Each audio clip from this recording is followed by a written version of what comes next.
Good afternoon students.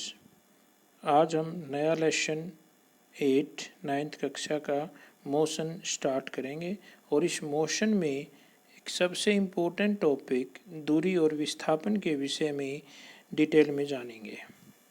दूरी क्या होती है, विस्थापन क्या होता है, इस लेसन का सबसे इम्पोर्टेंट टॉपिक है, तो आज हम उसको क्लियर करने की कोशिश करेंगे कि दूरी और विस्थापन क्या होता है।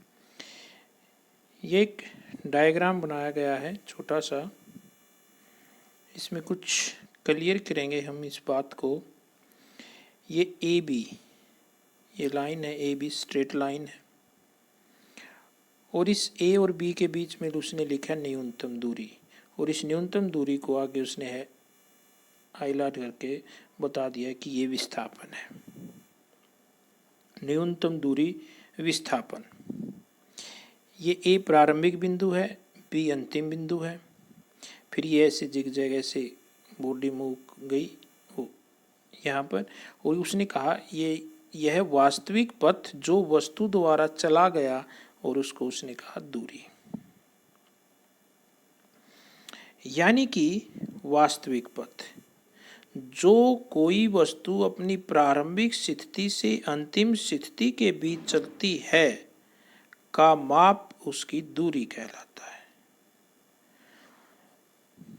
जो कोई वस्तु अपनी प्रारंभिक स्थिति से, जहां से उसने चलना आरंभ किया, जहां से उस बॉडी ने मोशन करना, गति करना स्टार्ट किया, चलना आरंभ किया, वो उसकी प्रारंभिक स्थिति कहलाती है।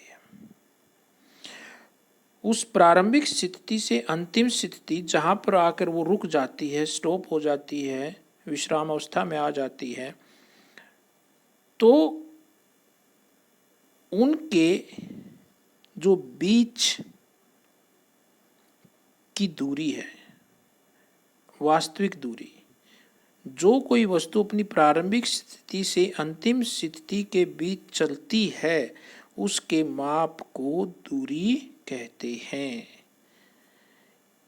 इस डायग्राम में ये एक स्ट्रेट लाइन है, बिंदु ए प्रारंभिक, ये अंतिम बिंदु। इस साइड में कोई बॉडी यहाँ से ए से चली, ऐसे ऐसे घूम के, ऐसे ऐसे घूम के वो बी पे आ गई,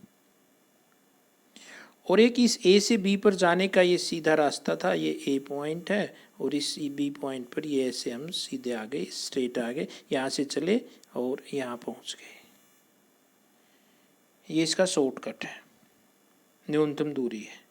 ए से बी पर हम सीधे गए। इस प्रारंभिक और अंतिम बिंदु के बीच की न्यूनतम दूरी को विस्थापन कहते हैं।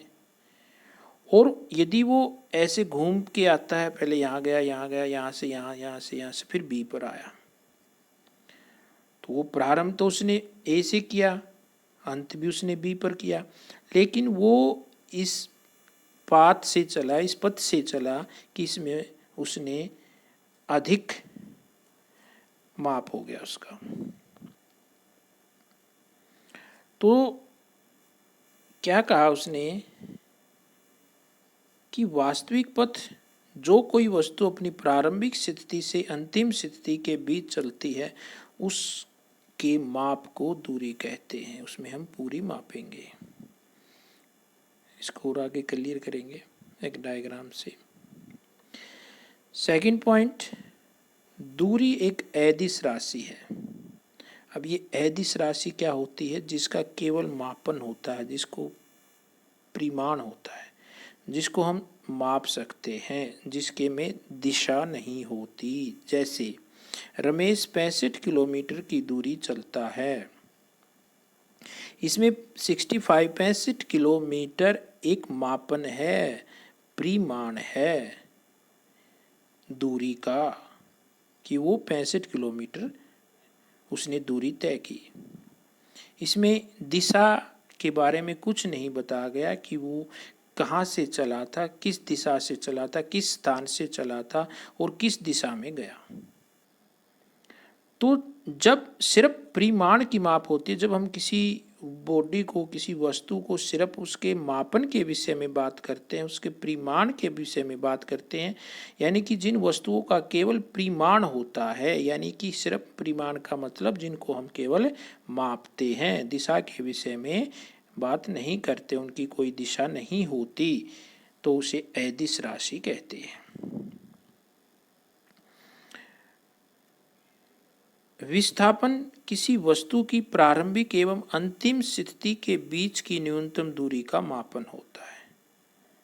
अभी हमने ऊपर डायग्राम में भी बताया कि जहाँ से कोई वस्तु चलना आरंभ करती है वो उसकी प्रारंभिक स्थिति कहलाती है, और जहाँ पर जाकर वो रुक जाती है, विश्राम अवस्था में आ जाती है, वो उसका अंतिम बिंदु, अंतिम स्थिति कहलाती है। और उस प्रारंभिक और अंतिम स्थिति के बीच की न्यूनतम दूरी, कम से कम दूरी को विस्थापन कहते हैं। कम से कम दूरी, जैसे हमने इस ए पॉइंट से बी पॉइंट पर जाना है, कोई वस्तु प्रारंभ करती है ए से चलना, बी पर वो खत्म करती है, तो इस ए और बीच की सबसे न्यूनतम दूरी ये स्ट्रेट लाइन है, रेखीय पाथ है। तो इससे शॉर्टकट और कोई रास्ता नहीं है ए से प्रारंभिक और अंतिम बिंदु के बीच में। तो प्रारंभिक और अंतिम बिंदु के बीच की जो स्थिति है उसकी न्यूनतम दूरी को विस्थापन कहते हैं। दूरी वास्तविक पाथ है, जहां जहां से भी वो गया उसका सबका मापन होगा। इस डायग्राम से एक और क्लियर होगा हमें। एक छोटा सा एग्जाम्पल है, इससे हम इसको और डिस्कस करेंगे।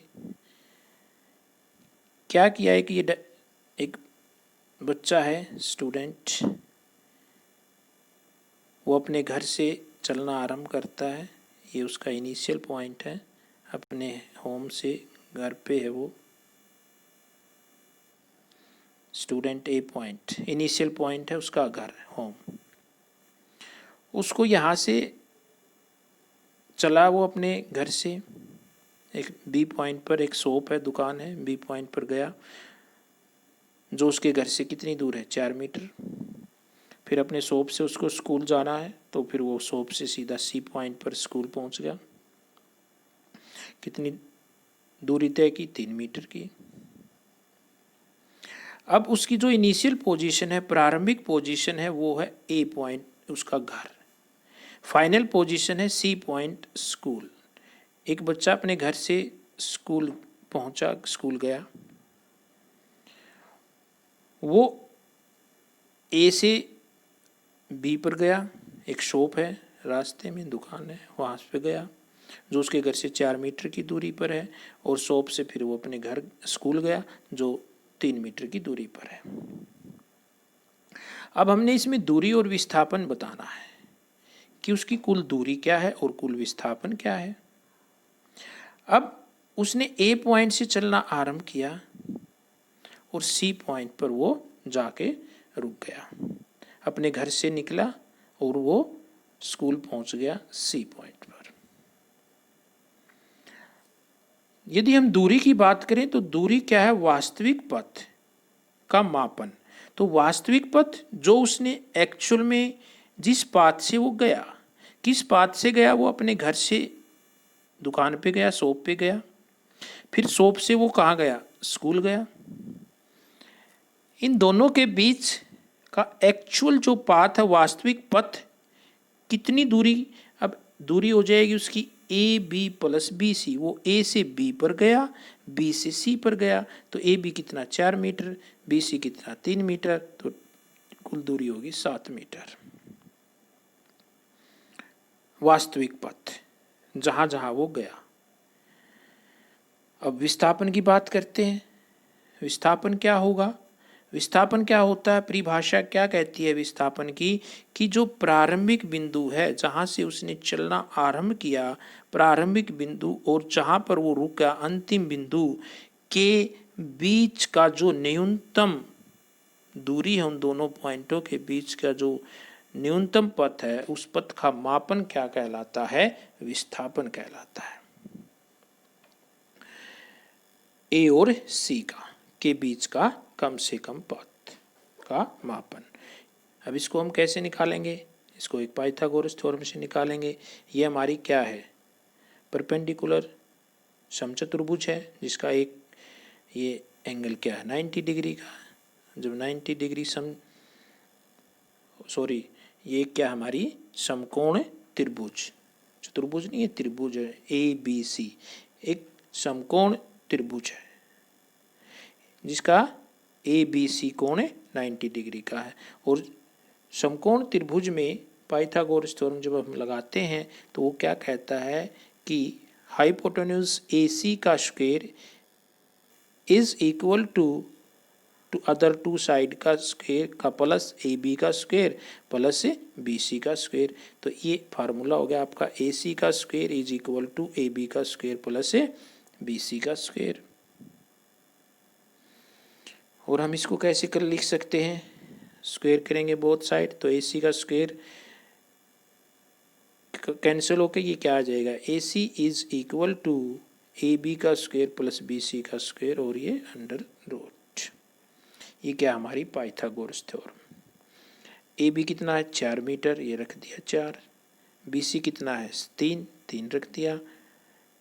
4 का स्क्वायर 16, 16, 3 का 9, 16 प्लस 9 25, इसका 25 का क्या आ गया वर्गमूल अंडर रूट, क्या होगा 5 × 5 25, 25, इसका वर्गमूल 5। तो AC कितना आ गया 5 मीटर। तो दूरी हमारी कितनी आई 7 मीटर, विस्थापन कितना आया 5 मीटर। दो पॉइंटों के बीच की कम से कम दूरी को हम क्या कहते हैं, विस्थापन। तो इस तरह से हम विस्थापन निकाल सकते हैं। विस्थापन एक सदिश राशि है, दूरी हमारी अदिश राशि थी, अदिश राशि जिसका केवल परिमाण होता है जिसको हम माप सकते हैं, जिसमें कोई दिशा नहीं होती। सदिश राशि जिसका मापन और दिशा दोनों होती हैं उसे हम सदिश राशि कहते हैं। उदाहरण के लिए रमेश सोनीपत से 65 किलोमीटर दक्षिण पश्चिम दिशा में चलता है। यहाँ मापन भी है कि उसने कितनी दूरी तय की 65 किलोमीटर। किस दिशा में गया, दक्षिण पश्चिम दिशा में। कहाँ से चला, सोनीपत से या घंटाघर से। तो ये क्या है कि सदिश राशि है। विस्थापन का अंकीय मान 0 हो सकता है। इंपॉर्टेंट पॉइंट है कि विस्थापन 0 हो सकता है। कब 0 हो सकता है विस्थापन, विस्थापन 0 हो सकता है, 0 हो सकता है 0। दूरी कभी भी 0 नहीं हो सकती। विस्थापन 0 हो सकता है। कब हो सकता है, जैसा कि गोलाकार पथ में होता है। गोलाकार पथ, गोलाकार पथ में क्या होगा कि वो इस A पॉइंट से यहाँ से चला, यहीं पे वापस आके रुक गया इस पॉइंट पर। तो यही उसका प्रारंभिक बिंदु है, यही उसका अंतिम बिंदु है। जैसे ये A पॉइंट है, प्रारंभिक स्थिति यहाँ से चला, ऐसे चला, ये उसका पाथ है, घूमता घूमता सर्कल में गोलाकार, और A पर आकर रुक गया, यही उसका अंतिम पॉइंट है। प्रारंभिक स्थिति भी A है, अंतिम स्थिति भी A है। तो परिभाषा विस्थापन की क्या कहती है कि विस्थापन प्रारंभिक स्थिति और अंतिम स्थिति के बीच की न्यूनतम दूरी को हम विस्थापन कहते हैं। तो जब प्रारंभिक बिंदु भी वही, अंतिम बिंदु भी वही, तो विस्थापन हमारा क्या हो जाएगा 0। ये रहा कुल विस्थापन 0। कुल विस्थापन क्या हो गया हमारा 0। क्यों हुआ, क्योंकि वहीं से एक ही जिस पॉइंट से किसी बॉडी ने चलना आरंभ किया उसी पर आकर वो रुक जाती है। तो प्रारंभिक और अंतिम बिंदु के बीच की दूरी क्या हो जाएगी 0। और यदि हम इसकी दूरी निकालें तो दूरी क्या हो जाएगी 2πr, सरकमफेरेंस इसका कुल दूरी क्या हो जाएगी इसकी 2πr। क्लियर है बच्चों। अब इन्हीं पॉइंट्स के आधार पर हम इनमें डिफरेंस करते हैं कि दूरी और विस्थापन में क्या अंतर हो सकता है, क्या अंतर होता है। ये इम्पोर्टेंट क्वेश्चन है कि दूरी और विस्थापन में क्या अंतर है। फर्स्ट पॉइंट, वास्तविक पथ जो कोई वस्तु अपनी प्रारंभिक स्थिति से अंतिम स्थिति के बीच चलती है का माप उसकी दूरी कहलाता है। विस्थापन वस्तु की प्रारंभिक एवं अंतिम स्थिति के बीच की न्यूनतम दूरी का मापन विस्थापन होता है। क्लियर है? यह एक अदिश राशि है, यह एक सदिश राशि है, यह हमने डिस्कस कर लिया। सदिश क्या होती है, अदिश क्या होती है। दूरी हमेशा धनात्मक होती है और कभी भी शून्य नहीं होगी। दूरी कभी भी ऋणात्मक नहीं होगी, कभी भी शून्य नहीं होगी, हमेशा क्या होगी, धनात्मक होगी, पॉजिटिव होगी। विस्थापन धनात्मक एवं शून्य हो सकता है। अभी हमने बताया शून्य कब होगा। दूरी किसी रेखीय पथ में विस्थापन के बराबर हो सकती है या इसका मापन विस्थापन के मापन के अधिक होता है। रेखीय पथ, जब सीधी रेखा में कोई बॉडी चलती है, यहाँ से ए से बी, ए से किसी बॉडी ने चलना आरंभ किया, बी पर वो जाके रुक गई, ये 5 मीटर की दूरी है इनके बीच में, तो इसकी दूरी क्या होगी, 5 मीटर। और विस्थापन कितना होगा, प्रारंभिक बिंदु ए है, अंतिम बिंदु बी है, इनके बीच की न्यूनतम दूरी क्या है, 5 मीटर। तो यहाँ पर दूरी भी 5 मीटर और विस्थापन भी 5 मीटर। और यही बात उसने कही है कि दूरी किसी रेखीय पथ में विस्थापन के बराबर हो सकती है या इसका मापन विस्थापन के मापन से अधिक हो सकता है। विस्थापन इस इकाई का मापन या तो दूरी के मापन के बराबर होगा या फिर कम होगा। विस्थापन दूरी के या तो दूरी के बराबर होगा या उससे कम होगा, उससे अधिक नहीं होगा। तो स्टूडेंट्स, अभी हमने दूरी और विस्थापन के विषय में डिटेल से जाना। आशा करता हूँ कि आपको ये क्लियर हो गया होगा। आप इसके विषय पर कुछ और न्यूमेरिक प्रॉब्लम अगली वीडियो में करेंगे। Thank you.